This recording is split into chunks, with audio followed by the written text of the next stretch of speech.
ಭರವಸೆಗಳನ್ನು ಕೊಟ್ಟಿದ್ದಾರೆ. ಅದೇ ರೀತಿ ಉತ್ತರ ಕರ್ನಾಟಕದಲ್ಲಿ ದ್ರಾಕ್ಷಿ ಬೆಳೆಗಾರರ ಸಬ್ಸಿಡಿ ಒದಗಿಸಲು 500 ಕೋಟಿ. ಉತ್ತರ ಕರ್ನಾಟಕದಲ್ಲಿ ದ್ರಾಕ್ಷಿ ಬೆಳೆಗಾರರ ಸಬ್ಸಿಡಿ ಒದಗಿಸಲು 500 ಕೋಟಿ ಕೊಟ್ಟಿದ್ದೀರಾ ನೀವು. ಇನ್ನೂ ಭಾಳಷ್ಟಿದೆ. ನಾನು ಸುಮ್ಮನೆ ಸ್ಯಾಂಪಲ್ ಹೇಳಿದ್ದೀನಿ, ಇನ್ನೂ ಒಂದು 50 ಇದೆ. ನಾನು ಯಾಕೆ ಹೇಳ್ತಾ ಇದ್ದೀನಿ ಅಂತ ಹೇಳಿದ್ರೆ, ಈ ಸರ್ಕಾರ ಬಂದಾಗಿಂದನೂ ಕೂಡ ರೈತರಿಗೆ ಯಾವುದೇ ರೀತಿಯಾದಂಥ ಸಹಾಯಕ್ಕೆ ಬರಲಿಲ್ಲ. ಫ್ರೀ ಗ್ಯಾರಂಟಿ ಅನ್ನೋದೊಂದು ಬಿಟ್ಟರೆ ರೈತರ ಪರವಾಗಿ ನಿಂತಿದ್ದು ಯಾವುದೂ ಇಲ್ಲ. ಅದಕ್ಕೆ ನಾನು ಹೇಳ್ತಾ ಇದ್ದೀನಿ, ನಮ್ಮ 5 ವರ್ಷದ ಮುಖ್ಯಮಂತ್ರಿಗಳು ಸಿದ್ದರಾಮಯ್ಯನವ್ರಿಗೆ ನಾನು ಹೇಳೋ ಅಂಥದ್ದು, ಇವೆಲ್ಲನೂ ಕೂಡ ಮೊನ್ನೆನೂ ಕೂಡ ಕಬ್ಬು ಬೆಳೆಗಾರದು ದೊಡ್ಡ ಹೋರಾಟ ಆಯಿತು. ಮಂತ್ರಿಗಳೆಲ್ಲ ಹೋಗಿ ಸಮಾಧಾನ ಮಾಡಿದ್ರು. ಆ ಸಮಾಧಾನ ಮಾಡಿದ ಮೇಲೂ ಕೂಡ ಅಲ್ಲಿ ಹೇಳಿದ್ದು ನಾನು ಸ್ಟೇಟ್ಮೆಂಟು, ಮುಖ್ಯಮಂತ್ರಿಗಳು ಬೇರೆ ಮಂತ್ರಿಗಳು, ಈ ಕೇಂದ್ರ ಸರ್ಕಾರ ನಿಗದಿ ಮಾಡೋದು ಅಂತ ಹೇಳಿದ್ರು. ಕೇಂದ್ರ ಸರ್ಕಾರ ಕಬ್ಬಿನ ಬೆಲೆಯನ್ನು ನಿಗದಿ ಮಾಡುವಂಥದ್ದು ಕೇಂದ್ರ ಸರ್ಕಾರ ಅಂತ ಹೇಳಿದ್ರು. ಪದೇ ಹೇಳಿದ್ರು, ಒಬ್ಬರಲ್ಲ 4-5 ಜನ ಹೇಳಿದ್ರು. ನಾನು ಹೇಳ್ತೀನಿ, ಕೇಂದ್ರ ಸರ್ಕಾರ ನಿಗದಿ ಮಾಡುತ್ತೆ, ಅವ್ರದ್ದೊಂದು ರೇಟನ್ನು ಫಿಕ್ಸ್ ಮಾಡ್ತಾರೆ, MRP ಅಲ್ವಾ, FRP. FRP ನೋಡಿ ನಮ್ಗೆ ಹೆಂಗ್ ಗೈಡ್ ಮಾಡ್ತಾರೆ ನೋಡಿ. ಮಾಡ್ಬೇಕು, ನೀವು ಅಲ್ದಿರಿ ಇನ್ಯಾರು ಮಾಡ್ತೀರಿ? ಯಾಕಂದ್ರೆ ಇಲ್ಲಿಂದ ಅಲ್ಲಿಗೆ ಬಂದಿದ್ದೀರಲ್ಲ, ಅದಕ್ಕೆ ನನಗೂ ಸಹಾಯ ಮಾಡಕ್ಕೆ ಮಾಡ್ತಾ ಇದ್ದೀರಾ. ಅದರಿಂದ ಕಬ್ಬು ನಿಗದಿ ಮಾಡೋ ಅಂಥದ್ದು ಯಾರು ನಿಗದಿ ಮಾಡೋದು ಅದನ್ನ ಹೇಳ್ತೀನಿ, ನಾನು ಹೇಳ್ತೀನಿ, ಓದಿ.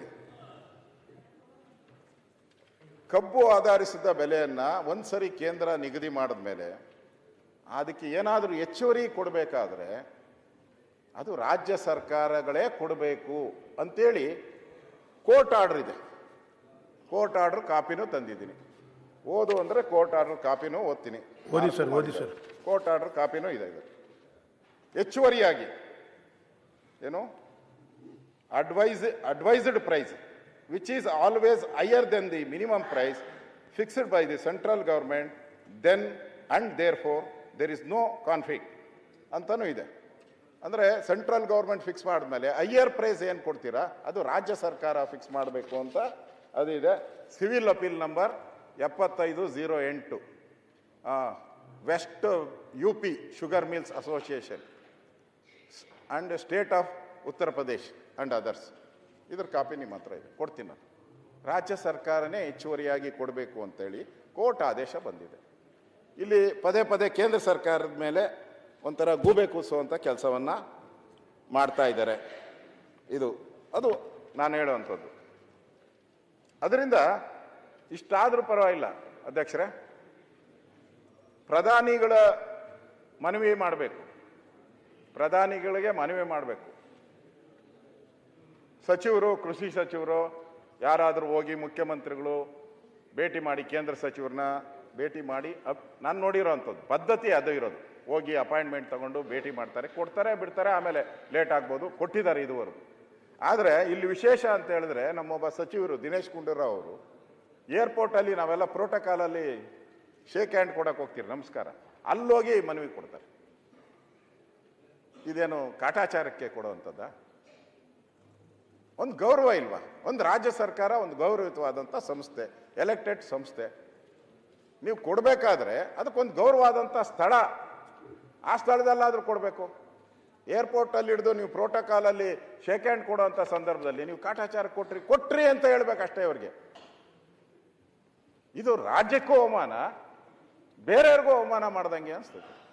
ಅಂದರೆ ಕಾಳಜಿ ಇಲ್ಲ ನಿಮಗೆ ಅಂತ ಹೇಳೋವಂಥದ್ದು.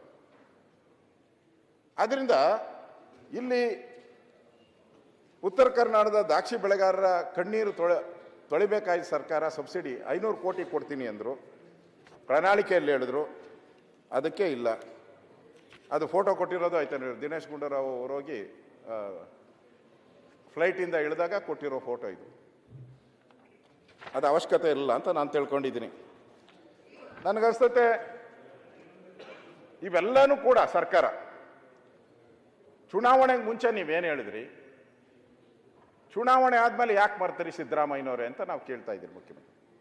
ನೀವೇ ಹೇಳಿದ್ದು ಆವರ್ತ ನಿಧಿ ಇಡ್ತೀರಿ ಅಂತೇಳಿ, ದ್ರಾಕ್ಷಿಗೆ ಕೊಡ್ತೀನಿ ಅಂತ ಹೇಳಿದ್ರಿ, ಸಬ್ಸಿಡಿ ಕೊಡ್ತೀನಿ ಅಂತ ಹೇಳಿದ್ರಿ. ಇವತ್ತೇನೂ ಇಲ್ಲ. ಅಂದ್ರೆ ಗೆದ್ದ ಮೇಲೆ ಹೊರಟೋಯ್ತು,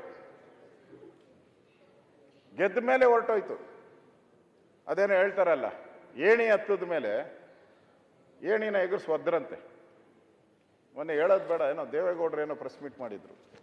ನಾನೇ ಮಾಡಿದ್ದು ಸಿದ್ದರಾಮಯ್ಯನವ್ರಿಗೆ, ಫೈನಾನ್ಸ್ ಮಿನಿಸ್ಟರ್ ಮಾಡಿದ್ದು ನಾನೇ, ನನ್ನೇ ಮರ್ತ್ಬಿಟ್ಟವ್ರೆ ಅಂತ ಹೇಳಿದ ಜ್ಞಾಪಕ ಏನೋ ಗೊತ್ತಿಲ್ಲ ನನಗೆ ಸರಿಯಾಗಿ.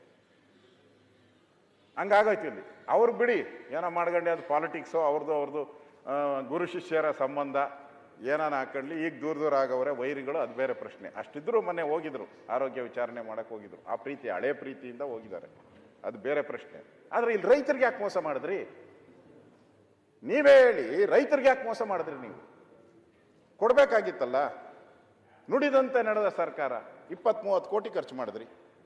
ಈಗ ನಾನು ಹೇಳಿದ್ದು ಓದಿದ್ದೆಲ್ಲ ನೀವೇ ಹಾಕಿರೋದು, ನೀವೇ ಪ್ರಿಂಟ್ ಮಾಡಿರೋದು, ನೀವೇ ಟ್ವೀಟ್ ಮಾಡಿರೋದು. ನುಡಿದಂತೆ ಎಲ್ಲಿ ನಡೆದಿದ್ದೀರಾ? ನೀವು ನುಡಿದಂತೆ ನಡೆದೇ ಇಲ್ಲ ನನಗನ್ಸೋ ಪ್ರಕಾರ. ನಾನು ಹೇಳಿದ್ನಲ್ಲ, ಬರಗಾಲ ಬಂತು, ಇವು ಸರ್ಕಾರ ಇದ್ದಾಗ ಫ್ಲಡ್ ಆಯಿತು. ಇದಕ್ಕೊಂಥರ ನನಗನ್ಸ್ತತೆ ಈ ಸರ್ಕಾರ ಒಂಥರ ದಪ್ಪ ಚರ್ಮದ ಸರ್ಕಾರ ಇದು, ಸಂವೇದನೆ ಇಲ್ಲ. ಈಗ ಮುಖ್ಯಮಂತ್ರಿಗಳನ್ನ ಕೇಳಿದ್ರೆ, ಭಾಳ ವರ್ಷ ನೋಡಿದ್ದೀನಿ ಮುಖ್ಯಮಂತ್ರಿಗಳನ್ನ, ಜಾಸ್ತಿ ಏನಾನ ಮಾತಾಡ್ಬಿಟ್ರೆ, ಯಾರಾನ ಸಿಕ್ಕಿದ್ರೆ, ಯಾರಾನ ಸರಿಯಾದವ್ರು ಸಿಕ್ಕಾಕೊಂಡ್ರೆ, ನಿನ್ಗೆ ಸಂಧಿ ಗೊತ್ತು, ಸಂಧಿ ಯಾವುದು ಶುರು ಮಾಡ್ಕೊಂತಾರೆ. ಜಾಸ್ತಿ ಮಾತಾಡಿದ್ರೆ, ನಾನು ಜಾಸ್ತಿ ಮಾತಾಡಿದ್ರೆ ನೇಗುಲ್ ಗೊತ್ತಾ ನಿನಗೆ? ನೊಗ ಹೆಂಗೆ ಕಟ್ತೀಯ ಅದು ಗೊತ್ತಾ? ಉಳುಮೆ ಮಾಡೋಕ್ಕೆ ಎಷ್ಟು ಜನ ಎಷ್ಟು ಎತ್ತಬೇಕಾದ್ರೆ ಕೊಡ್ತಾರೆ. ಕೇಳ್ತಾರೆ, ನನಗೂ ಅದೇ ಥರನೇ ಹೇಳ್ತಾರೆ. ನಮಗೆಲ್ಲ ಇಷ್ಟು ಕೇಳ್ತಿರಲ್ಲ. ಈಗ ರೈತ ಕೇಳ್ತಾವನೆ ನಿಮ್ಮನ್ನ. ನೀವು ರೈತರೇ ಆಗಿದ್ರೆ, ನೀವು ಉಳುಮೆ ಮಾಡಿದ್ರೆ, ಎಲ್ಲಿ ರೈತರ ಪರವಾಗಿ ಎಲ್ಲಿ ನಿಂತ್ರಿ? ಇದು ರೈತರಿಗೆ ಮಾಡಿದಂಥ ದ್ರೋಹ ಅಲ್ವಾ? ರೈತರು ಕೇಳ್ತಾ ಇದ್ದಾರೆ. ನಮಗೆ ಬಾಯಿ ಮುಚ್ಚಿಸ್ಬೋದು, ಅನ್ನ ಕೊಡೋ ರೈತನಿಗೆ ನೀವು ಬಾಯಿ ಮುಚ್ಚೋದಕ್ಕೆ ಸಾಧ್ಯನೇ ಇಲ್ಲ. ರೊಚ್ಚಿಗೆದ್ದಿದ್ದಾರೆ, ರೊಚ್ಚಿಗೆ ಉತ್ತರ ಕರ್ನಾಟಕದಲ್ಲಂತೂ ರೊಚ್ಚಿಗೆದ್ದಿದ್ದಾರೆ. ಅದರಿಂದ ನೀವು ಒಂದು ರೀತಿ ಕಲ್ಲು ಹೃದಯ ಆಗೋಗ್ಬಿಟ್ಟೈತೆ ಈ ಸರ್ಕಾರ, ಕಲ್ಲು ಹೃದಯ ಆಗೋಗ್ಬಿಟ್ಟೈತೆ. ಯಾಕೆ ಏನು ಅಂತ ನನಗೂ ಗೊತ್ತಿಲ್ಲ, ಬರೋಣ ಬೇಕಾದ್ರೆ ಆಮೇಲೆ ಹೇಳ್ತೀನಿ ಅದ್ರ ಬಗ್ಗೆ. ಇದಕ್ಕೂ ನಾ ಹೇಳ್ತೀರಿ. ಮೊನ್ನೆ ಹೇಳಿದ್ರು, ಟಿ ವಿ ಇಂಟರ್ವ್ಯೂನಲ್ಲಿ, ಪ್ರೆಸ್ಸಲ್ಲಿ ಹೇಳಿದ್ರು, ಬಿ ಜೆ ಪಿಯವ್ರಿಗೇನು ಮಾನ ಮರ್ಯಾದೆ ಇದೆಯೇನ್ರಿ, ಯಾವ ಮುಖ ಇಟ್ಕೊಂಡು ಪ್ರತಿಭಟನೆ ಮಾಡ್ತಾರೆ ಅಂತ ಹೇಳಿದ್ದಾರೆ. ನಾನೇನಿಲ್ಲ, ನಾನು ಮುಖ್ಯಮಂತ್ರಿ ಕೇಳಕ್ಕೆ ಇಸ್ತೀನಿ, ಮಾನ ಮರ್ಯಾದೆ ಇಲ್ಲ ಅಂತ ನಮ್ಗೆ ಹೇಳಿದ್ದೀರ. ಬೆಳಗ್ಗೆ ನಮ್ಮ ಅಧ್ಯಕ್ಷರು ಹೇಳಿದ್ರು ನನಗೆ, ವಿಜಯೇಂದ್ರ ಅವರು, ನೋಡಿ ಹಿಂಗೆ ಅಂದಿದ್ದಾರೆ ಸಿದ್ದರಾಮಯ್ಯನವರು, ಸರಿನಾ ಅಂತ ಹೇಳಿದ್ರು. ನಾನು ಸಿದ್ದರಾಮಯ್ಯನ ಕೇಳಕ್ಕೆ ಇಷ್ಟಪಡ್ತಾ ಇದ್ದೀನಿ. ರಾಜ್ಯದಲ್ಲಿ 2422 ರೈತರ ಆತ್ಮಹತ್ಯೆ ಆಗಿದೆ. 422 ಆತ್ಮಹತ್ಯೆ. ಕಬ್ಬು ಬೆಳೆಗಾರದ್ದು 32 ಜನ ಕಬ್ಬು ಬೆಳೆಗಾರರೇ ಆತ್ಮಹತ್ಯೆ ಮಾಡ್ಕೊಂಡಿದ್ದಾರೆ. ಕಬ್ಬು ಬೆಳೆಯುವಂಥವ್ರು ದೇಶದಲ್ಲಿ 2ನೇ ಸ್ಥಾನದಲ್ಲಿ ಇದ್ದೀರಿ ನಾವು. ಆತ್ಮಹತ್ಯೆ, ರೈತರ ಆತ್ಮಹತ್ಯೆಯಲ್ಲಿ 2ನೇ ಸ್ಥಾನ. ಇದನ್ನು ಸ್ಟ್ಯಾಟಿಸ್ಟಿಕ್ಸು ಬಂದಿದೆ, ನಾನು ಸ್ಟ್ಯಾಟಿಸ್ಟಿಕ್ಕು ಕೊಡ್ತೀನಿ. ಬಿಡುಗಡೆ ಮಾಡಿರೋವಂಥದ್ದು ರಾಷ್ಟ್ರೀಯ ಅಪರಾಧ ದಾಖಲೆಗಳ ಬ್ಯೂರೋ ಪ್ರಕಟಣೆ. ರಾಷ್ಟ್ರೀಯ ಅಪರಾಧ ದಾಖಲೆಗಳ ಬ್ಯೂರೋ ಪ್ರಕಟಣೆ. 2.5 ವರ್ಷಗಳಲ್ಲಿ ರಾಜ್ಯದಲ್ಲಿ 2422 ರೈತರ ಸಾವಿಗೆ ಶರಣು. ಇದು ಬಂದಿರೋವಂಥದ್ದು ಪತ್ರಿಕೆಯಲ್ಲಿ ಬಂದಿದೆ. ಕರ್ನಾಟಕ ಎಷ್ಟು ಪರ್ಸೆಂಟೇಜು? 22.5% ಕರ್ನಾಟಕ. ಆಂಧ್ರ ಪ್ರದೇಶ ಕೇವಲ 8.6%. ಆಂಧ್ರ ಪ್ರದೇಶ ಕೇವಲ ನಮ್ಮ ಪಕ್ಕದ ರಾಜ್ಯ, ನಾನು ದೂರ ಹೋಗ್ತಾ ಇಲ್ಲ. ತಮಿಳುನಾಡು 5.9%. ತಮಿಳುನಾಡು 5.9%. ನಾವೇ ಹೈಯೆಸ್ಟ್ ಇರ್ತಕ್ಕಂಥದ್ದು. ನಾನು ಪಕ್ಕದ್ದು ಹೇಳಿದೆ, ನಮ್ಮ ಸುತ್ತಮುತ್ತ ಇರೋರನ್ನ ಹೇಳಿದೆ. ನೀವು ಹೇಳೋ ಇದ್ದೇ ಇದೆಯಲ್ಲ, ನೀವು ಹೇಳೋಕ್ಕೆ. ನಾನೇನು ಮೊನ್ನೆನೇ ಹೇಳಿದೆ, ಅದು ಹೇಳಿದ್ಕೆ ಇಷ್ಟೊತ್ತು ಕೃಷ್ಣ ಅವರೇ, ಇಷ್ಟೊತ್ತು ನಾನು ಹೇಳಿದ್ಕೆ ಅದು ತಪ್ಪು ಅಂತ ಹೇಳ್ಬಿಟ್ರು. ನಾನು ಊರಿಗೊಬ್ಬನೇ ಅದೇನೋ ಹೇಳ್ದೆ, ಊರಿಗೊಬ್ಬರೇ ಗೌಡ್ರು ಅಂತ ಹೇಳ್ದೆ, ಎರಡೂ ಹೇಳ್ದೆ. ಹೆಂಗೆ ಹೇಳ್ಬಾರ್ದು ಅಂತ ಹೇಳಿದ್ರು ನಿಮ್ಮವ್ರು. ಅದಕ್ಕೆ ನಾನು ಹೇಳಲ್ಲ, ಯಾಕೆ ಹೇಳಿ ನಿಮಗೆ, ನೀವು ಅದಕ್ಕೆ ರೆಡಿ ಇರ್ತೀರ.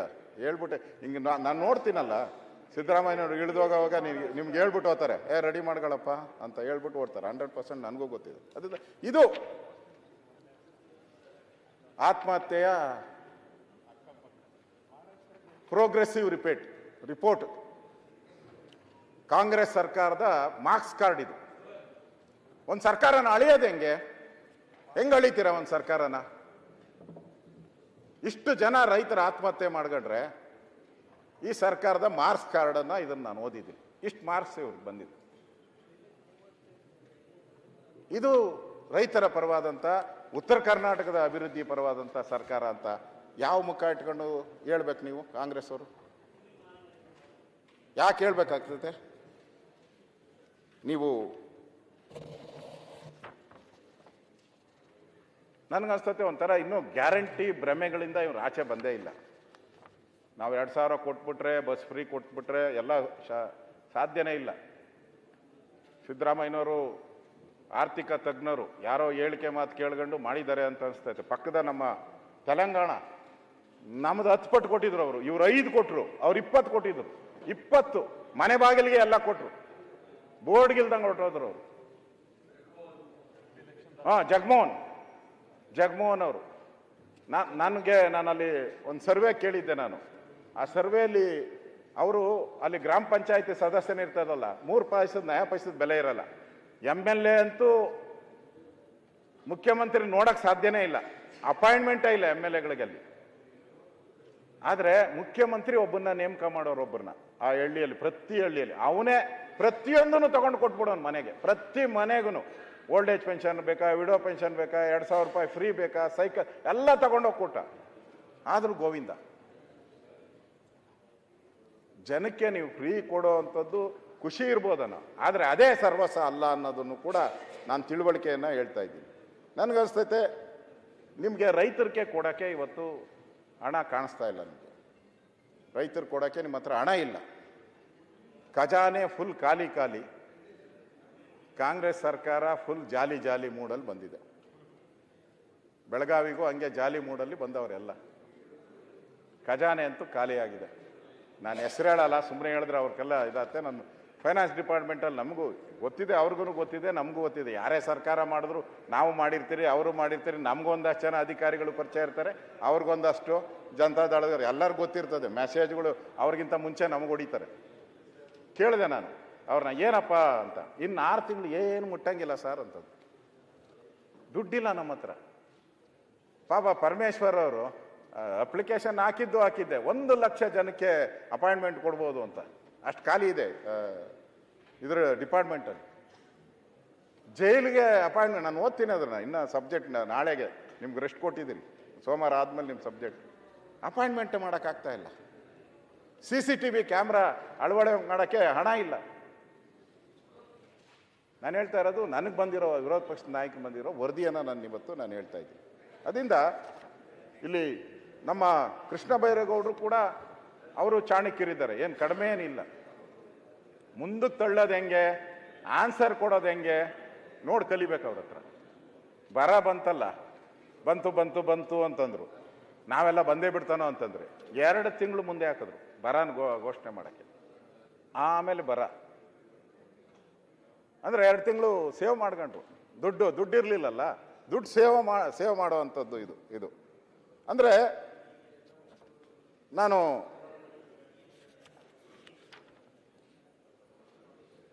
ನಮ್ಮನ್ನ ಕೇಳ್ತಾರೆ, ಅವ್ರು ಆನ್ಸರ್ ಕೊಡಬೇಕಾದ್ರೆ ನಮ್ದೆಲ್ಲ ಕತೆ ಬರ್ಕೊಂಬರ್ತಾರೆ. ಅವರು ಆನ್ಸರ್ ಕೊಡ್ಬೇಕಾದ್ರೆ ಕೇಳ್ತಾರೆ, ನಮ್ಮ ಕಥೆನೆಲ್ಲ ಹೇಳ್ತಾರೆ. ನೀವೇನು ಅಧ್ಯಕ್ಷರೇ ಪುಣ್ಯವಂತರ, ನೀವೇನು ಅಂತ ಆಮೇಲೆ ಮಾತಾಡಿ. ಕಾಲದ ವರ್ಷದ ಹೇಳ್ತಾ ಇದ್ದಾರೆ, ಈ ವರ್ಷದ ಆಮೇಲೆ ಉತ್ತರ ಕೊಡ್ತೀವಿ. 2023ರಲ್ಲಿ ಬರ ಬಂದಾಗ ಕರ್ನಾಟಕದ ಇತಿಹಾಸದಲ್ಲಿ ಅತಿ ಹೆಚ್ಚು ರೈತರಿಗೆ, ಕೃಷ್ಣ ಅವರೇ, ಸುಮಾರು 38 ಲಕ್ಷ ರೈತರಿಗೆ ಪರಿಹಾರ ಕೊಟ್ಟಿದ್ದೀವಿ. ಇವರು ಬೇಕಾದಷ್ಟು ವರ್ಷ ಕೊಟ್ಟಿದ್ದಾರೆ. 23 ಲಕ್ಷ ರೈತರಿಗಿಂತ ಹೆಚ್ಚು ಇವರು ಹಿಸ್ಟ್ರಿಯಲ್ಲೇ ಕೊಟ್ಟಿರಲಿಲ್ಲ.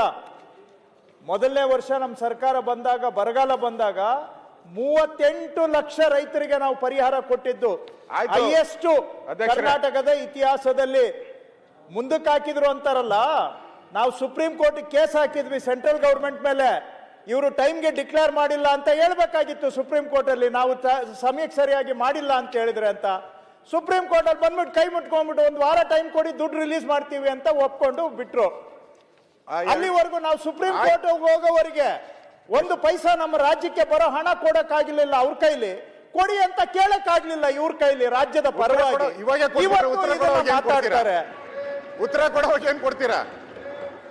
ಸುಪ್ರೀಂ ಕೋರ್ಟ್ಗೆ ಹೇಳಿದ್ವಿ, ದೇಶದ ಇತಿಹಾಸದಲ್ಲಿ ಮೊದಲನೇ ಬಾರಿ ಯಾವ್ದಾದ್ರೂ ರಾಜ್ಯ ಸರ್ಕಾರ ಕೇಂದ್ರ ಸರ್ಕಾರವನ್ನ ನಮ್ಗೆ ಬರ ಪರಿಹಾರ ಬರಲಿಲ್ಲ ಅಂತ ಸುಪ್ರೀಂ ಕೋರ್ಟ್ಗೆ ಹೇಳಿದ್ದು ಈ ಸ್ವತಂತ್ರ ಭಾರತದ ಇತಿಹಾಸದಲ್ಲಿ ಮೊದಲನೇ ಬಾರಿ.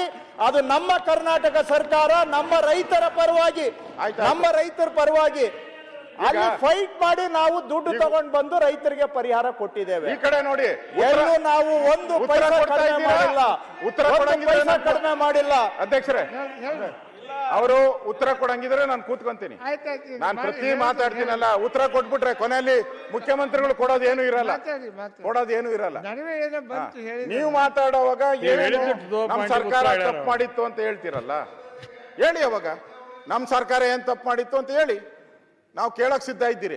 ನಿಮ್ಮ ಸರ್ಕಾರ ಅಂದ್ರೆ ಇದು ಕರ್ನಾಟಕ ಮಾತಿನ ವಾರ ಆಗ್ತೈತೆ, ಡಿಬೇಟ್ ಸರಿ ಇರಲ್ಲ. ಇದು ಡಿಬೇಟ್ ಮಾಡೋದಕ್ಕೆ ಇರೋದು. ಡಿಬೇಟ್ ಆಮೇಲೆ ನಾ ಹೇಳಿದ್ಮೇಲೆ ಪೂರ್ತಿಯಾಗಿ ಕೇಳಿ. ಕೇಂದ್ರ ಸರ್ಕಾರ ಅಂತ ಹೇಳಿದೆ ನಾನು, ಅದರಿಂದ ಕೇಂದ್ರ ಸರ್ಕಾರ ಅಂತ ನಾನು ಹೇಳಿದ್ದು. ನಿಮ್ ಸರ್ಕಾರನೇ ಇರಬಹುದು, ಅಥವಾ ಈಗ ಕೇಂದ್ರ ಸರ್ಕಾರದ್ದು ರಾಜ್ಯಕ್ಕೆ, ನಮ್ಮ ರಾಜ್ಯಕ್ಕೆ ಅನ್ಯಾಯ ಮನಮೋಹನ್ ಸಿಂಗ್ ಇದ್ದಾಗ ಹೇಗಿತ್ತು, ಯಾಕೆ ಸಿಟ್ಟು ಅಂತ. ಕೇಂದ್ರ ಸರ್ಕಾರ ನಮ್ಮ ಮನಮೋಹನ್ ಸಿಂಗ್ ಇದ್ದಾಗ ಏನ್ ಕೊಟ್ಟು ರಾಜ್ಯ ಸರ್ಕಾರ ದುಡ್ಡು ಇರಲಿಲ್ವಾ? ಹೇಳಿದ್ರು 2,000 ರೂಪಾಯಿ ಕೊಡ್ತೀನಿ ಅಂತ. ರೈತರಿಗೆ ಅನ್ಯಾಯ ಮಾಡ್ತಿದ್ದೀರಾ ಅಂತ ಹೇಳಿದ್ರೆ ಇಷ್ಟಾಗ್ಸಿಟ್ಟು ರೈತರಿಗೆ ನೀವು ಅನ್ಯಾಯ ಮಾಡ್ತಾ ಇದೀರಿ ಅಂತ ಹೇಳ್ತಿದ್ದಾರೆ. ಅದನ್ನ ತಿಳ್ಕೊರಿ, ಸುಧಾರಿಸ್ಕೊರಿ. ವಾಸ್ತವಾಂಶ ಹೇಳಿದ್ರೆ ಸಿಟ್ಟು ಬರೋದಿಲ್ಲ, ಸುಳ್ಳು ಹೇಳಿದ್ರೆ ಪದೇ ಸುಳ್ಳು. ಅದೇ 40% ಸುಳ್ಳು ಹೇಳಿದ್ದು, ಅದೇ 40% ಸುಳ್ಳಲ್ಲ. 40% ಸುಳ್ಳು ಹೇಳಿದ್ದು ಸರಿ ಇಲ್ಲ ಅಂತಾರೆ. ಮಹಾರಾಷ್ಟ್ರದಲ್ಲಿ ಲಾಡ್ಲಿ ಬೆನ್ ಸರಿ 40% ಸುಳ್ಳು ಹೇಳಿದ್ದು, ಈಗ 80% ಆಗಿದೆಲ್ಲ. ಯೋಜನಾ ಸರಿ ಇಲ್ಲ ಅಂತ ಯಾಕೆ ಹೇಳ್ತಾ ಇಲ್ಲ? ಬಿಹಾರ್ ನಲ್ಲಿ 10,000 ಕೊಟ್ಟಿರೋದು ಸರಿ ಇಲ್ಲ ಅಂತ ಯಾಕೆ 40% ಅಂತ ಸುಳ್ಳು ಹೇಳಿದ್ದಲ್ವ ಅದು? ದುಪ್ಪಟ್ಟು ಮಾಡ್ತೀನಿ, ಈಗ 80% ಆಗಿದೆ. ಹೇಳಿದ್ರಿ ಈಗ 80% ಆಗಿದೆ. ಮಾರ್ಕ್ಸ್ ಕಾರ್ಡು 75% ರೈತರು ಇವತ್ತು 74,000 ಸಾಲ ಇದೆ. 16 ರಿಪೋರ್ಟ್ ಕಾರ್ಡು. ಸುಳ್ಳು ಹೇಳಿದ್ರೆ ಸುಳ್ಳು ಹೇಳ್ಕೊಂಡಿರೋದ ಅಧ್ಯಕ್ಷರೇ? ಅವ್ರ ಕಥೆ ಕೇಳಲಿಕ್ಕೆ ಬರಲ್ಲ. ಪ್ರತಿ ದಿನ 40% ಸುಳ್ಳು ಹೇಳಿದ್ರಲ್ಲ, ರೈತರು ದೇಶದಲ್ಲಿ ಕೋರ್ಟಲ್ಲಿ ಪ್ರೂವ್ ಮಾಡ್ಲಿಕ್ಕೆ ಆಯ್ತು ನಿಮ್ಗೆ. 80% ಅಲ್ಲ ಈಗ. ಇಲ್ಲ ಹೇಳಿ, ನಿಮ್ಗೆ ಯಾಕೆ ಸಿಟ್ಟು ಅಂತ ಹೇಳಿದ್ರೆ ನಾವು ಎದ್ದಿಲ್ಲ ಅಧ್ಯಕ್ಷರೇ. ಉಪನಾಯಕರಿಗೆ ಹೇಳಿದಾಗ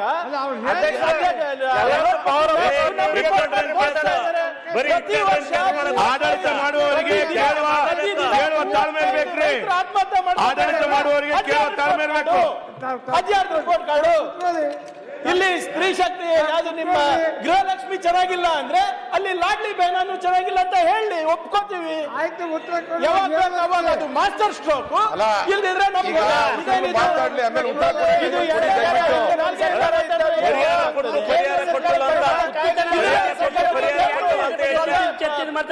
ನೀವು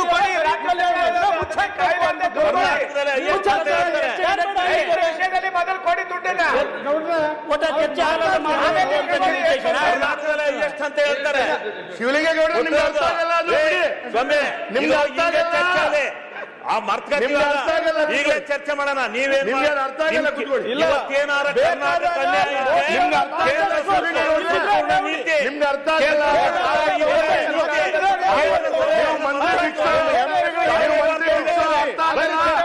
ಸಾಬೀತ್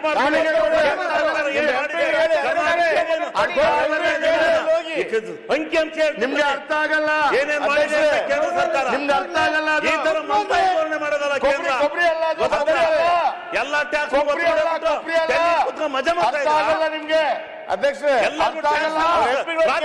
ತಗೊಂಡೋಗ್ಬಿಟ್ಟು ಡೆಲ್ಲಿ ಕುತ್ಕೊಂಡು ಏನ್ ಮಾಡ್ತಾ ಇದ್ರಿ? ಕೊಡ್ರಿ ಯಾರು ಮನೆ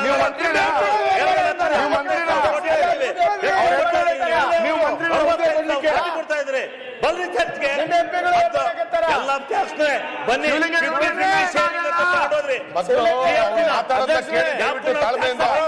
ಕೇಳಿ ವಿರೋಧ ಪಕ್ಷದ ನಾಯಕರು ಮಾತಾಡೋದನ್ನ ಕೇಳಿ ಶಿವಲಿಂಗೇಗೌಡ್ರೆ. ಅಲ್ಲ ವಿರೋಧ ಪಕ್ಷದ ನಾಯಕರು ಏನೇ ಬಂದೇ ಬರುತ್ತೆ. ರಾಜ್ಯ ಸರ್ಕಾರ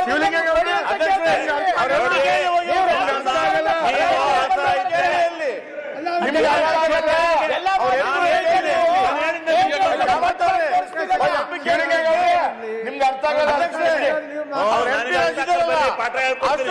ಕೇಳಲೇ ಇಲ್ಲ ಅವರು ಎಂಪಿಗಳು. ರಾಜ್ಯ ಸರ್ಕಾರದಿಂದ ಹಣ ಪಾವತಿ ಮಾಡಿ ಆಮೇಲೆ ಕೇಂದ್ರದಿಂದ ಫೈಟಪ್ ಮಾಡ್ರಿ. ಅವ್ರ ಎಂಪಿ ಹೆಸರು ಕೇಳಿ ಹೋಗಿ ಅವರು. ನೀವ್ ಯಾಕೆ ಆ ಲೆವೆಲ್ ಕೇಂದ್ರದ ಮೇಲೆ ಹೇಳ್ತೀರಿ? ಅಧ್ಯಕ್ಷರೇ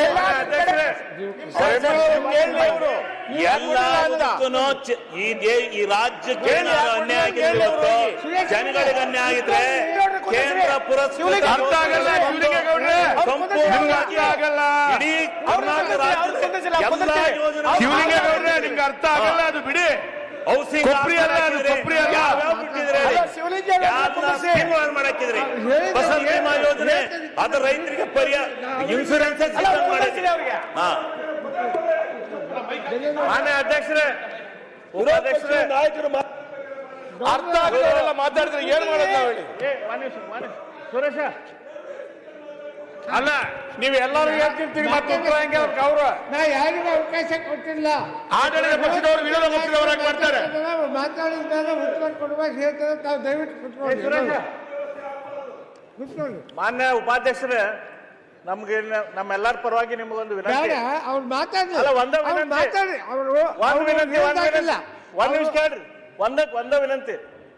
ಎಲ್ಲಿ ತನಕ ಪ್ರಿಯಾಂಕಾ ಖರ್ಗೆ ಅವ್ರು ಕೌನ್ಸಿಲ್ದಾಗ ಇರ್ತಾರೆ, ಸದನ ಶಾಂತ ಇರ್ತದೆ. ಅದಕ್ಕೆ ದಯಮಾಡಿ ಅವ್ರಿಗೆ ಕೌನ್ಸಿಲ್ ಇದು ಕೊಟ್ರೆ ಆಮೇಲೆ ಕೃಷ್ಣಾನು ಸುಮ್ ಇರ್ತಾರೆ. ಯಾರು ಉತ್ತರ ಹೇಳೋರು ಬೇಕಿಲ್ಲ, ಅವ್ರ ಕುರ್ಚಿಗೆ ಸ್ವಲ್ಪ ಗಮನ ಕೊಡಿ. ಬೇಕಿಲ್ಲ, ನಿಮ್ಗೆ ಯಾರು ಉತ್ತರ ಕೊಡೋದು ಬೇಕಿಲ್ಲ. ಅವ್ರು ಕೊಟ್ರೆ ಅವ್ರು ಕೆಟ್ಟರು. ಹೇಳಿದ್ದಾರೆ. ಇಲ್ಲ ಮಾನ್ಯ ಅಧ್ಯಕ್ಷ, ನೀವು ಮಾತಾಡಿ ಬಿಡ್ಬೇಕು. ಎಲ್ಲಿ ತನಕ ನೀವು ಸುಳ್ಳು ಹೇಳೋದು ನಾವು ವಿರೋಧ ಪಕ್ಷ ನಾಯಕರು ಮಾತಾಡೋದಕ್ಕೆ ಯಾವುದೇ ತಕರಾರಿಲ್ಲ. ಈಗ ಪದೇ ಪದೇ ಎದ್ದು ಕೇಳಿ, ಕೃಷ್ಣ ಅವ್ರ ಹೆಸರು ಹೇಳಿ, ನಮ್ಮ ಹೆಸರು ಹೇಳಿ, ನಿಮ್ ಮಾರ್ಕ್ಸ್ ಕಾರ್ಡ್ ತಗೊಳ್ಳಿ, ನಿಮ್ದು ಅದು ತಗೊಳ್ಳಿ, ನಿಮ್ ಮಾನ ಮರ್ಯಾದೆ ಇಲ್ಲ ಅಂತ ಹೇಳಿದ್ರೆ ಎಷ್ಟಂತ ಕೇಳಕ್ಕಾಗಲ್ಲ.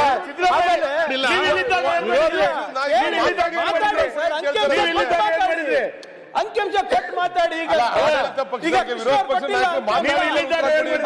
ನಾವು ಕೊಟ್ಟಿಲ್ಲ ಅಂಕಿಅಂಶ, ನಮ್ ರಿಪೋರ್ಟ್ ಕಾರ್ಡ್ ಆದ್ರೆ ಅದು ನಿಮ್ ರಿಪೋರ್ಟ್ ಕಾರ್ಡ್ ಆಗಿದೆ, ಒಪ್ಕೊಂಡು ಒಂದು ಡಿಬೇಟ್ ಮಾಡೋಣ, ತೊಂದರೆ ಇಲ್ಲ. ಆದ್ರೆ ನಮ್ಮಿಬ್ರಿಂದ ಇಷ್ಟು ಪ್ರಾಬ್ಲಮ್ ನಿಮ್ಗೆ? ಪ್ರಾಬ್ಲಮ್ ಏನು ಯಾರು ಹೇಳಿದ್ರು? ಪ್ರಾಬ್ಲಮ್ ಅಂತ ಯಾರು ಹೇಳ್ತಾ ಇಲ್ಲಪ್ಪ. ಇಡೀ ರಾಜ್ಯಕ್ಕೆ ಪ್ರಾಬ್ಲಮ್ ಆಗಿದೆ ಈಗ. ಇಬ್ಬರಿಗೆ ಬೇರೆ ಬೇರೆ ಕೂಡಿಸಿ ಅಂತ ಖರ್ಗೆ ಮಿನಿಸ್ಟರ್, ಇಡೀ ರಾಜ್ಯಕ್ಕೆ ಪ್ರಾಬ್ಲಮ್ ಆಗಿದೆ ಈಗ. ತಾವು ಕೂತ್ಕೊಳ್ಳಿ. ಇಲ್ಲ ಕೂತ್ಕೊಳ್ತೀವಿ, ಸ್ವಲ್ಪ ಅವರು ಅಂಕಿಅಂಶಗಳೆಲ್ಲ ಕರೆಕ್ಟ್ ಆಗಿ ಹೇಳಿದ್ರೆ ಏನ್ ತೊಂದ್ರೆ ಇಲ್ಲ. ಅರ್ಧ ಸತ್ಯಗಳು ಹೇಳಿದ್ರೆ ಮಾಧ್ಯಮದವರು ಬ್ರೇಕಿಂಗ್ ನ್ಯೂಸ್ ಹಾಕ್ತಾರೆ. ಹೈಕಮಾಂಡ್ ರಾಜ್ಯಕ್ಕೆ ಪ್ರಾಬ್ಲಮ್ ಆಗಿದೆ. ನಾಳೆ ಎಡಿಟೋರಿಯಲ್ ಬರೀತಾರೆ. ಅಧ್ಯಕ್ಷರೇ, ಅಲ್ಲ ಸತ್ಯ ಅದ್ರಲ್ಲಿ ಏನಿಲ್ಲ. ನಾವು ಇಷ್ಟೇ ನಿವೇದನೆ ಮಾಡೋದು. ವಿರೋಧ ಪಕ್ಷದ ನಾಯಕರು ಮಾತಾಡುವಾಗ ನಾವು ಆದಷ್ಟು ಮಧ್ಯಪ್ರವೇಶ ಮಾಡೋದಕ್ಕೆ ಬಯಸೋದಿಲ್ಲ. ಆದರೆ ಸಮಸ್ಯೆ ಏನು ಬರುತ್ತೆ, 4,300 ಕೋಟಿ ಪರಿಹಾರ ಕೊಟ್ಟಿದ್ದು ಬರಗಾಲಕ್ಕೆ, 38 ಲಕ್ಷ ರೈತರಿಗೆ ಪರಿಹಾರ ಕೊಟ್ಟೂ ಕೂಡ ಇವರು ಇಲ್ಲ ಅನ್ನೋ ತರ ಮಾತಾಡಿದ್ರೆ ನೀವೇ ಹೇಳಿ ನಾವು ಸುಮ್ಮನೆ ಕೊಡ್ಬೇಕಾ? ಈ ವರ್ಷ 2,249 ಕೋಟಿ ಪರಿಹಾರ ಕೊಟ್ಟಿದ್ದೀವಿ. 2,249 ಕೋಟಿ ಕೊಟ್ಟಿದ್ದೇವೆ ಈ ವರ್ಷದ್ದು. 14,21,000 ರೈತರಿಗೆ. ಆ ವರ್ಷದಲ್ಲಿ 4,300 ಕೋಟಿ ಕೊಟ್ಟಿದ್ದು. ಏನು ಕೊಟ್ಟೇ ಇಲ್ಲ ಅನ್ನೋ ತರ ಇವ್ರು ಮಾತಾಡ್ಬಿಟ್ರೆ ನಾವು ಸುಮ್ಮನೆ ಇರಕ್ಕಾಗುತ್ತಾ ಅನ್ನೋದು ಅಷ್ಟೇ ವಿಷಯ. ಹಾಗಾಗಿ ನಾವು ನಮ್ಮದು ಎಲ್ಲಿ ವೈಫಲ್ಯ ಇದೆ ಅದನ್ನ ಅವರು ಟೀಕೆ ಮಾಡಲಿ, ಅವರ ಜವಾಬ್ದಾರಿ ಇದೆ, ಹಕ್ಕಿದೆ. ನಾವು ಕೇಳ್ತೇವೆ ಟೀಕೆ ಮಾಡಿದ್ರು. ಮಾಡಿರೋ ಕೆಲಸನ ಮಾಡೇ ಇಲ್ಲ ಅಂತೇಳಿ ಗೋಯ್ಬಲ್ಸ್ ತತ್ವವನ್ನ ಅನುಸರಿಸಿದ್ರೆ ಸುಮ್ಮನೆ ಕೂರೋದು ಕಷ್ಟ ಆಗುತ್ತೆ ಅಂತ ಅವರಲ್ಲಿ ಮನವಿ ಮಾಡ್ತಾ ಇದ್ದೇವೆ ಅಷ್ಟೇ. ಚರ್ಚೆ ಸಕಾರಾತ್ಮಕವಾಗ್ಲಿ ಅಂತ ನಿಮ್ಮ ಮುಖಾಂತರ ಅವರಲ್ಲಿ ಮನವಿ. ಇನ್ನೊಂದು ನೀವು ಸ್ಪಷ್ಟೀಕರಣ ಕೊಡ್ಲಿಲ್ಲ. NDRF ಅಲ್ಲಿ 1 ರೂಪಾಯಿನೂ ಕೂಡ ಕೇಂದ್ರ ಸರ್ಕಾರ ಕೊಟ್ಟಿಲ್ಲ. ಅಲ್ಲ ಈಗ ಅದನ್ನ ಹೇಳಿ, ಹೇಳಕ್ first. ರಾಯರೆಡ್ಡಿ ಅವ್ರೆ, ನಾನು ಈಗ ಒಂದ್ ಹೇಳಕ್ ನಿಮಿಷ ರೀ. ಉತ್ತರ ಒಂದು ರೂಪಾಯಿ ಕೊಡುವಾಗ ಅವ್ರಿಗೆ ಅನುಕೂಲ ಆಗಲಿ ಅಂತ ಹೇಳ್ತಾ ಇದ್ದೀನಿ. ಕೊಡಿಸಿ ಅಂತ ಹೇಳಿ, ಅಲ್ಲ ಅವ್ರು ಅವಾಗ ಕೊಡಿಸಿ ಅಂತ ಹೇಳ್ತಾ ಇದ್ದೇನೆ. ಅಲ್ಲ ಅವ್ರು ಹೇಳಿ ಬಿಡಿ, ನೀವು ಉತ್ತರ ಕೊಡುವಾಗ ಹೇಳ್ತೀರಿ. ಅಲ್ಲ ಅಧ್ಯಕ್ಷರೇ, ರಾಯರೆಡ್ಡಿ ಅವರು ಹೇಳೋದು ಕಂದಾಯ ಸಚಿವರು ಹೇಳ್ಬೇಕಾಗಿಲ್ಲ, ಉತ್ತರ ಕೊಡುವಾಗ ಹೇಳ್ತೀರಿ. ದಯವಿಟ್ಟು ಅವ್ರು ಉಪಾಧ್ಯಕ್ಷರೇ, ರಾಯರೆಡ್ಡಿ ಅವರು ಇಷ್ಟೇ ಹೇಳ್ತಾ ಇದ್ದಾರೆ, ನಾವು ಕೇಂದ್ರ ಸರ್ಕಾರಕ್ಕೆ ಮೆಮೊರಾಂಡಮ್ ಅನ್ನ ಕೊಟ್ಟಿದ್ದೀವಿ, ಮುಖ್ಯಮಂತ್ರಿಗಳು ನಾನು ಇಬ್ರು ಹೋಗಿ ಕೊಟ್ಟಿದ್ದೀವಿ, ಇದ್ರಲ್ಲಿ ಒಂದು ಪೈಸಾನು ಬಂದಿಲ್ಲವಲ್ಲ ಅಂತ ಅವ್ರು ಹೇಳ್ತಾ ಇದ್ದಾರೆ ಅಷ್ಟೇ, ಬೇರೆ ಏನಿಲ್ಲ. ಮೆಮೊರಾಂಡಮ್ ಹೇಳಿಲ್ಲವಲ್ಲ ನೀವು, ಕೇಂದ್ರ ಸರ್ಕಾರಕ್ಕೆ ಮೆಮೊರಾಂಡಮ್ ಕೊಟ್ಟು ಕೂಡ ಇಲ್ಲಿವರೆಗೂ ಒಂದು ಪೈಸಾ ದುಡ್ಡು ಬಂದಿಲ್ಲವಲ್ಲ, ಅದನ್ನ ಯಾಕೆ ಹೇಳಿಲ್ಲ ಅಂತ ಕೇಳ್ತಾ ಇದ್ದಾರೆ. ಅವ್ರು ಹೇಳ್ತಾ ಇರೋದು ಸತ್ಯ. ಸರಿ ಸರಿ ಹೇಳಿ. ಕೊಡಿಸಿ ಅಶೋಕ್ ಅವರೇ, ಸ್ವಲ್ಪ ಕೊಡಿಸಿದ್ರೆ ಅನುಕೂಲ ಇಲ್ಲ, ಆಗುತ್ತೆ. ಆಯ್ತು, ಅವ್ರು ಮಾತಾಡಿದ ಮೇಲೆ ನೀವು ಆಮೇಲೆ ಹೇಳ್ರಿ. ತಾವು ಮಾತಾಡಿ, ಆಯ್ತು, ಮುಗೀತು ಮಾತಾಡಿ, ಈಗ ಮುಗೀತು ತಗೊಳ್ಳಿ, ತಾವು ಮಾತಾಡಿ, ಎದ್ದು ಮಾತಾಡಿ. ಸನ್ಮಾನ್ಯ ಅಧ್ಯಕ್ಷರೇ, ಕಳೆದ ಬಾರಿನೂ ಮುಖ್ಯಮಂತ್ರಿಗಳು ಹೇಳಿದ್ದಾರೆ, ಮುಖ್ಯಮಂತ್ರಿಗಳು ಅಪೋಸಿಷನ್ ಲೀಡರ್ ಇದ್ದಾಗ ನಾವು ಮಾತಾಡಲ್ಲ ಅಂತ ಅವತ್ತೇ ನಾವು ಮಾತಾಡಿದ್ದೀರಿ. ಈಗ ಅವರು ಪದೇ ಪದೇ ಕೊಡ್ತಾರೆ ಅಂತ ಹೇಳಿದ್ರೆ ನನಗನ್ಸ್ತತೆ ಅವರು ಎಲ್ಲ ಮಾತಾಡ್ಬಿಡ್ಲಿ, ನಾವು ಕೇಳಿಸ್ಕೊಂತೀವಿ. ಅಯ್ಯ ನಾನು ಬಿಟ್ಟಿದ್ರೆ ಆಮೇಲೆ ನಾನು ಮಾತಾಡ್ತೀನಿ. ಇಲ್ಲ ಇಲ್ಲ ಮಾತಾಡ್ಲಿ ಅವರು, ಏನಾಯ್ತು ಹೇಳ್ಬಿಡ್ಲಿ. ಈಗ ಉತ್ತರ ನಾನು ಸುಮಾರು ಅರ್ಧ ಹೇಳ್ತಾರೆ ಅವರು, ನಡುವೆ ನೀವು ಹೇಳಿಲ್ಲ ಅನ್ನೋದಕ್ಕೆ ಅವ್ರು ಹೇಳಿದ್ದಾರೆ. ಒಂದೇ ನಿಮಿಷ ಈಗ ನೀವು ಮಾತಾಡ್ರಿ, ಆಮೇಲೆ ಉತ್ತರ ಕೊಡ್ತಾರೆ, ತಾವು ಮಾತಾಡಿ. ಈಗ ನಾನು ಒಂದೇ ನಿಮಿಷ ತಾಳೋಣ. ನಾನು ಅವ್ರ ಪ್ರಣಾಳಿಕೆ ಬಗ್ಗೆನೂ ಟೀಕೆ ಮಾಡಿದ್ದೀನಿ, ಅವ್ರ ಟ್ವೀಟ್ ಬಗ್ಗೆ ಮಾತಾಡಿದ್ದೀನಿ, ಅದಕ್ಕೆಲ್ಲ ರಿಪ್ಲೈ ಮಾಡ್ಬಿಡ್ಲಿ, ಆಮೇಲೆ ನಾನು ಮಾತಾಡ್ಲಿ. ಇಲ್ಲ ನೋಡಿ, ಮತ್ತೆ ಮಾತಾಡ ಆಗಲ್ಲ, ಎಲ್ಲ ಹೇಳ್ಬಿಡ್ಲಿ, ಆಮೇಲೆ ಮಾತಾಡ್ಲಿ. ಇಲ್ಲ ಮಾತಾಡ್ಲಿ, ಬೇಜಾರಿಲ್ಲ, ಅಧ್ಯಕ್ಷರೇ ನಮ್ಗೇನ್ ಬೇಜಾರಿಲ್ಲ, ಅವಕಾಶ ಕೊಡ್ತಾ ಇದ್ದೀನಿ ಅವ್ರಿಗೆ, ಟೀಕೆ ಮಾಡ್ಲಿ. ಇಲ್ಲ ನೋಡಿ, ಮಾತಾಡುವಾಗ ನಾವು ಡಿಸ್ಟರ್ಬ್ ಮಾಡ್ಬೇಕಂತಲ್ಲ, ಅವ್ರಿಗೆ ಕೆಲವು ವಿಚಾರಗಳನ್ನ ಅವ್ರಿಗೆ ಹೇಳ್ಬೇಕು, ಸತ್ಯ ಇದ್ದಿದ್ದು ಅಂತ ಹೇಳಿದ್ರೆ ಮತ್ತೆ ಅಧ್ಯಕ್ಷರೇ ಅವರು ಮ್ಯಾನಿಫೆಸ್ಟೋ ಬಗ್ಗೆ ಮಾತಾಡಿದಾಗ ನಾವು ಏನು ಅಂದಿಲ್ಲ, ಟೀಕೆ ಮಾಡಿದಾಗ ಏನು ಅಂದಿಲ್ಲ, ಅವರೇ ಹೆಸರು ಪ್ರಸ್ತಾವನೆ ಮಾಡಿದ್ರು, ಅವರೇ ಹೇಳಿದ್ರು, ಅವಾಗೆ ತಾನೇ ಎದ್ದಿದ್ದು. ಅಲ್ಲಿ ತನಕ ನಾವು ಯಾರನ್ನ ಎದ್ದಿದ್ವಾ ಮ್ಯಾನಿಫೆಸ್ಟೋ ಬಗ್ಗೆ ಮಾತಾಡಿದಾಗ, ಮಾರ್ಕ್ಸ್ ಕಾರ್ಡ್ ಅನ್ನ ತೋರಿಸಿದಾಗ, ಅಥವಾ ಏನಾದ್ರು ಅಂಕಿಅಂಶ ಕೊಟ್ಟಾಗ ನಾವೇನಾದ್ರೂ ಎದ್ದಿದ್ವಾ? ಇಲ್ಲ, ಹೆಸರು ಇಟ್ಟು ಕಳೆದ್ರು, ಅದಕ್ಕೆ ಎದ್ದು ಇಂಟರ್ವೆನ್ಷನ್ ಆಗ್ಬಾರ್ದಾ? ಈಗ ನಾನು ಮಾತಾಡಿದ್ದೆ ಸತ್ಯ, ನಾನು ಮಾತಾಡಿದ ಕಲ್ಲಲ್ಲಿ ಕೆತ್ತಬೇಕು ಅಂತ ಹೇಳಿದ್ರೆ ಅದೇ ಹೆಂಗಾಗ್ತದೆ ಅಧ್ಯಕ್ಷರೇ? ಸದನ ಇದೆ. ಈಗ ನೀವು ಅಂಕಿಅಂಶಗಳು ಕೊಡಿ, ಸತ್ಯ ಟೀಕೆ ಮಾಡಿ, ಹೇಳ್ದಂಗೆ ಸಕಾರಾತ್ಮಕ ಮಾಡಿ, ನಾವು ಕೂತ್ಕೊಳ್ಬೇಕಂದ್ರೆ ಏನಿದೆ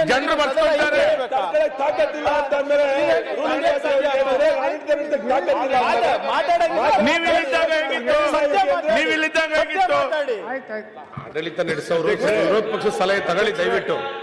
ಅಧ್ಯಕ್ಷರೇ, ಸರ್ ನಿಮ್ಮ ಹತ್ರ ಏನು ಇಲ್ಲ ಮಾತಾಡಕ್ಕೆ, ಬಿಟ್ಬಿಡಿ, ಸುಮ್ಮನೆ ಯಾಕೆ ಬಾಯಿ ತೆಗಿಸ್ತೀರ? ನಂದು ಏನು ಇಲ್ಲ ನಮ್ಮ ಹತ್ರ ಮಾತಾಡಕ್ಕೆ.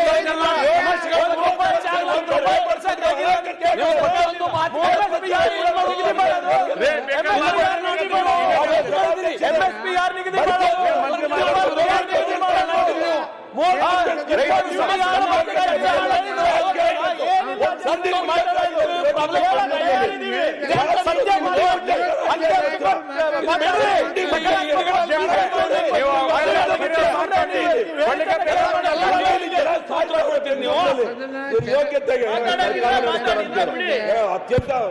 ಅವ್ರು ಹೇಳಂತದ್ದು ಹೇಳ್ಬೇಕಾಗ್ತದೆ. ಹೇಳಿ ಸನ್ಮಾನ್ಯ ಅಧ್ಯಕ್ಷರೇ, ಸನ್ಮಾನ್ಯ ಉಪಾಧ್ಯಕ್ಷರೇ, ನಿಮ್ಮ ಮುಖಾಂತರ ನಾನು ಮನವಿ ಮಾಡ್ತೇನೆ ವಿರೋಧ ಪಕ್ಷದ ನಾಯಕರಿಗೆ. ನೋಡಿ, ನೀವು ಚೆನ್ನಾಗಿ ಮಾತಾಡ್ತಾ ಇದ್ದೀರಿ, ಅದು ಸರಿ. ಆದರೆ ಕೆಲವು ಸಾರಿ ತಪ್ಪು ಪ್ರಶ್ನೆಗಳನ್ನ ನಮ್ಮ ಸರ್ಕಾರದ ಮೇಲೆ ಹಾಕಿದಾಗ ಅವ್ರು ಡಿಫೆಂಡ್ ಮಾಡ್ಕೋಬೇಕೋ ಬೇಡವೋ? ನೀವು ಹಿಂಗೆ ಮಾತಾಡಬೇಕು, ಹಾಗೆ ಮಾತಾಡಬೇಕು ಅಂತ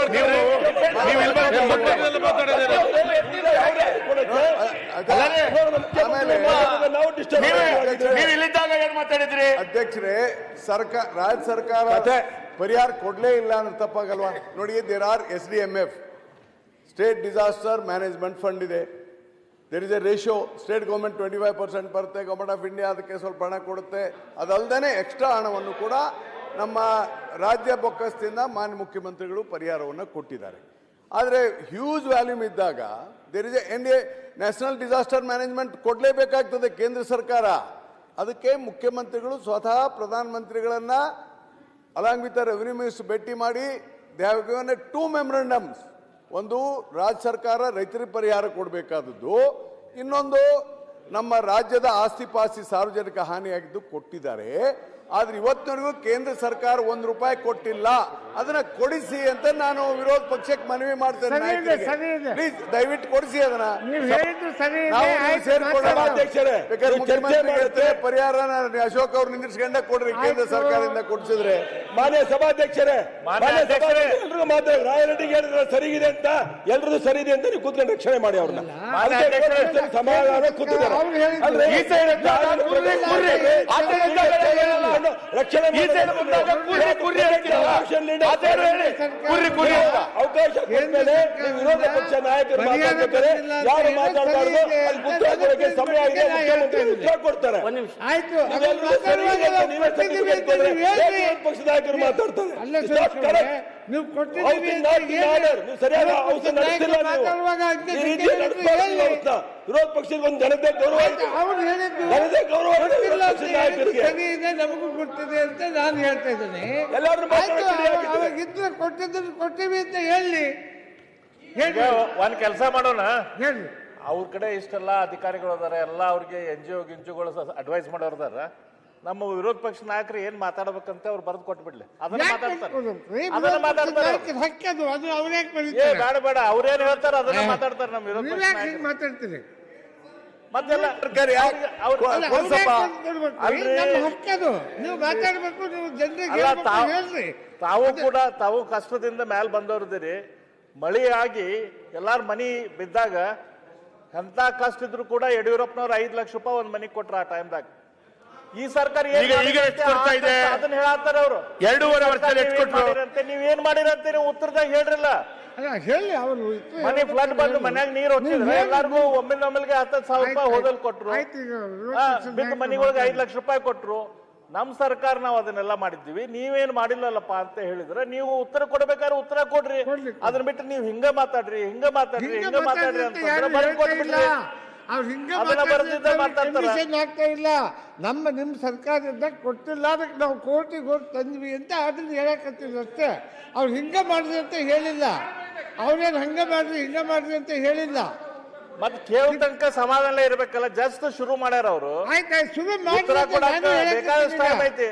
ಈಗ ಶುರು ಮಾಡ್ರಿ, ಅವ್ರಿಗೇನ್ ಪ್ರಶ್ನೆ ಮತ್ತೆ ಉತ್ತರ ಹೇಳ್ಬೇಕಾದ್ರೆ ಮುಖ್ಯಮಂತ್ರಿಗಳು ಉತ್ತರ ಕೊಡ್ತಾರೆ.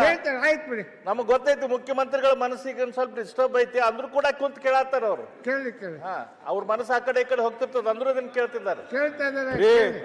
ಅಧ್ಯಕ್ಷರೇ, ಅವರು ಉತ್ತರ ಕರ್ನಾಟಕ ಸಮಸ್ಯೆ ಬಗ್ಗೆ ಸಿಎಂ ಮಾಡ್ಬೇಕಂತಾರೆ, ಉತ್ತರ ಕೊಡೋ ಶಕ್ತಿ ಇಲ್ವಾ? ರಾಜಕಾರಣ ಬಗ್ಗೆ ಎಲ್ಲ ಮಾತಾಡ್ತಾ ಇದಾರೆ ಅಂದ್ರೆ ಏನಾದ್ರು ಒಂದು ಏನ್ ಮಾಡಿಲ್ಲ ಆದ್ರೆ ಅವ್ರಿಗೆಲ್ಲ ಅವಕಾಶ ಸಿಗ್ಲಿ ಅಂತ ಬಿಟ್ಬಿಡ್ಬೇಕು. ಅವ್ರು ಮಾತಾಡೋ ಅಧ್ಯಕ್ಷರೇ, ಮುಖ್ಯಮಂತ್ರಿಗಳು ಉತ್ತರ ಕೊಡ್ತಾರೆ. ಎಲ್ಲದಕ್ಕೂ ಮಾತಾಡ್ತಾನೆ ಇದ್ರೆ ನಾನು ಈಗಾಗಲೇ ಪೀಠದಿಂದ ಅವ್ರಿಗೆ ಮಾತಾಡ್ರಿ ಅಂತ ಉತ್ತರ ಕರ್ನಾಟಕದ ವಿಷಯ ಅಂತ ಹೇಳಿದ್ರೆ ಕಾಂಪಿಟಿಷನ್ ಇದೆ. ಈಗ ಉತ್ತರ ಕೊಡುವಾಗ ಕೊಡ್ತಾರೆ. ಸ್ವಲ್ಪ ತಾಳ್ಮೆಯಿಂದ ಕೇಳಿಸ್ಕೊಂಡು ಆಮೇಲೆ ಉತ್ತರ ಕೊಡುವಾಗ ಯಾರು ಬೇಡ ಅಂತ ಬರ್ಕೊಳ್ಳಿ. ಎಲ್ಲ ನಿಮ್ಮ ಅಧಿಕಾರಿಗಳು ಇದೀರಲ್ಲ, ಅವ್ರ ಕೈ ಬಸ್ಕೊಳ್ಳಿ ಎಲ್ಲ, ಆಮೇಲೆ ಮಾತಾಡ್ಲಿ ಒಟ್ಟಿಗೆ.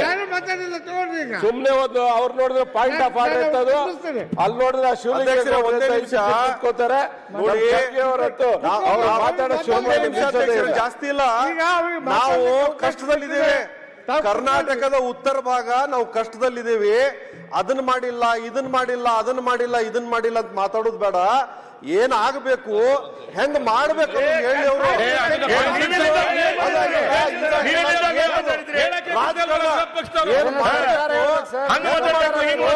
ಕೇಂದ್ರ ಸರ್ಕಾರದಿಂದ ಏನ್ ಅಧಿವೇಶನ ಸುಮ್ನೆ ಕಷ್ಟದಲ್ಲಿದ್ದಾರಂತೆ ಅವ್ರ ಪಾಪ. ನೀವು ಸಹಾಯ ಮಾಡಿಲ್ಲ. ಅಧ್ಯಕ್ಷರೇ, ಇದು ಉತ್ತರ ಕರ್ನಾಟಕದ ಅಧ್ಯಕ್ಷರೇ ಅಶೋಕ್ ಉಪಾಧ್ಯಕ್ಷರೇ, ನೀವು ಈ ರೀತಿ ಸಭೆ ನಡೆಸಿ ಪ್ರತಿಪಕ್ಷ ನಾಯಕರು ಮಾತಾಡಿದ್ದೀರ. ಈ ರೀತಿನ ಸಭೆ ಸಹಕಾರ ಕೊಡೋದು, ಮಂತ್ರಿಗಳೇ ಅರ್ಚನೆ ಮಾಡುವಂಥದ್ದು, ಮಾತಾಡುವಂಥದ್ದು ಎಷ್ಟು ಮಟ್ಟಿಗೆ ಸರಿ ಇದೆ? ಆಯ್ತು, ಈಗ ಅವ್ರು ಮಾತಾಡ್ಲಿ. ಅಲ್ಲ ಅವ್ರು ಮಾತಾಡ್ಲಿ. ಅರೆ ಈ ರೀತಿ ಸಭೆ ನಡೆಸ್ತಾರೆ, ಯಾರು ಮಾತಾಡ್ಲಿಕ್ಕೆ ಆಗುತ್ತೆ ಸರ್? ಆಯ್ತು, ಈಗ ನೀವು ಕೂತ್ಕೊಳ್ಳಿ. ಇಲ್ಲಿ ಕರೆದಿರೋದು ಯಾಕೆ ಸದಾ? ಆಯ್ತು, ಅವ್ರು ಮಾತಾಡ್ಲಿ ಅಶ್ವಥ್ ನಾರಾಯಣ್. ಪ್ರತಿಪಕ್ಷ ಇಲ್ಲಿ ಮಾತಾಡ್ಲಿಕ್ಕೇನೆ. ಆಯ್ತು, ಸರ್ಕಾರವನ್ನು ಬಯಲಿಗೆ ಹಾಕಿ ಮಾತಾಡ್ಲಿ.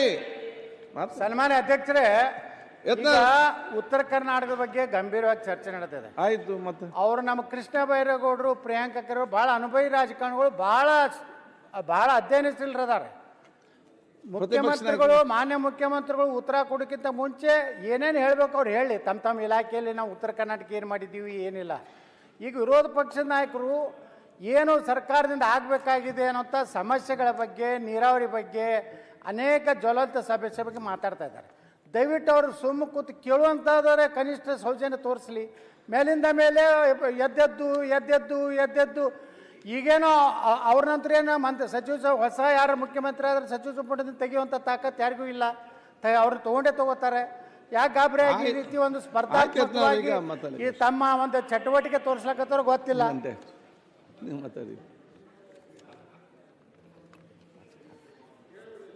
ಒಂದ್ಸರಿ ನಾನು ಹೇಳೋದು ಸ್ವಲ್ಪ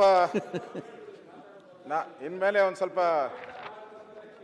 ರೂಲ್ಸನ್ನ ಬದಲಾವಣೆ ಮಾಡೋಣ.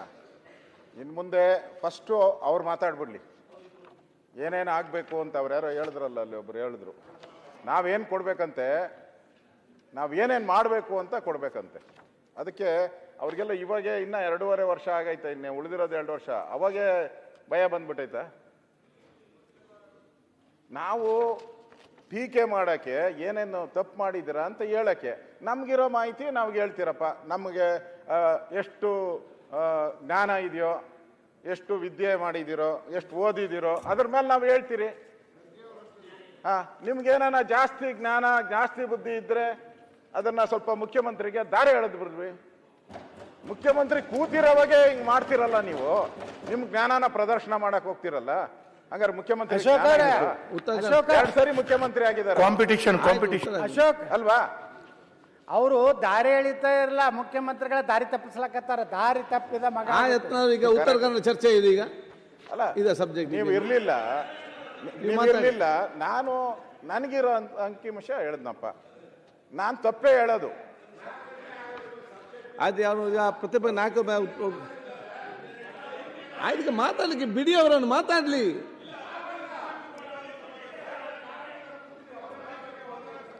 ಈಗ ನಾನು ಇಲ್ಲಿಗೆ ಬಂದ ನಂತರ ನೀವೇ ಡಿಸ್ಟರ್ಬ್ ಮಾಡ್ತಿದ್ರಿ, ಬೇರೆ ಯಾರಲ್ಲ. ಇಲ್ಲ ಅಧ್ಯಕ್ಷರೇ. ಹೆಚ್ಚಿನ ವಿಡಿಯೋಗಳಿಗೆ ಪ್ರತಿಧ್ವನಿ ಯೂಟ್ಯೂಬ್ ಚಾನೆಲ್ ಸಬ್ಸ್ಕ್ರೈಬ್ ಮಾಡಿ, ಬೆಲ್ ಐಕಾನ್ ಕ್ಲಿಕ್ ಮಾಡಿ.